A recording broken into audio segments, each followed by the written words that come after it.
સુખદેવજી મહારાજ પરીક્ષિતને કહે છે, નંદ બાબા ઉત્સવ ચાલે છે અને વિચાર કરે છે કર ભરવા જવાનો છે, એટલા માટે નંદ બાબા કર ભરવા માટે જાય છે. જ્યારે નંદ બાબા કર ભરવા ગયા ત્યારે નંદ બાબા વસુદેવને મળે છે. નંદ અને વસુદેવનો સંવાદ થાય છે.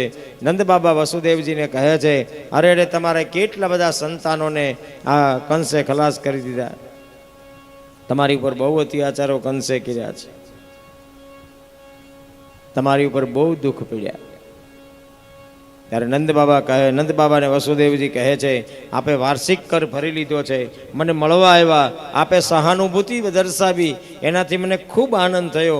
પણ હું તમને વિનંતી કરું છું, જલ્દી તમે ગોકુળમાં જતા રહો.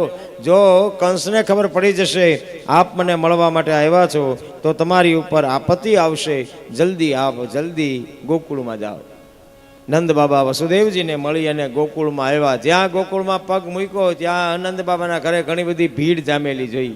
નંદ બાબાએ જોયું ભીડ જામેલી છે અને બધા લોકો આશ્ચર્યચકિત છે.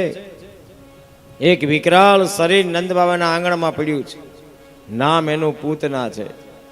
નંદ બાબા કર ભરવા ગયા, પાછળથી પૂતના આવે છે. પૂતના આવી અને ભગવાનને મારવાની ઈચ્છા કરે છે. પૂતનાનો પરિચય ભાગવતમાં છે. કંસેન પ્રહિતા ઘોરા પૂતના બાલ ઘાતિની શિષ્ટારણ જ્ઞંતી પુરગ્રામ વ્રજાદિષુ. બાલ ઘાતીની પૂતના છે. બાળકોને જોઈ અને ચીડ ચડે છે. આવી છે પૂતના. અને એ પૂતના ભગવાનને મારવા શિંગાર સજીને આવી છે. ભગવાને વિચાર કર્યો બીજા નિર્દોષને મારે એ કરતાં મારી પાસે બોલાવી લઉં. ભગવાને યોજના દેવી બનાવી કે પૂતના જ્યારે બજારમાં નીકળી ત્યારે સુંદર મજાનો મહેલ ભગવાનનો જોયો, નંદ બાબાનો. અંદર પ્રવેશ કરી ગઈ. કોઈ રોકટોક વગર પૂતના છેક ભગવાન સુધી પહોંચી ગઈ. આ બધું ભગવાને જ યોજના ઘડી. પૂતના જ્યાં ભગવાન સુધી ગઈ, ભગવાનના શરીરને પૂતનાએ જોયું. ભગવાને એક વખત આંખ ખોલી અને પૂતનાને જોઈ લીધી.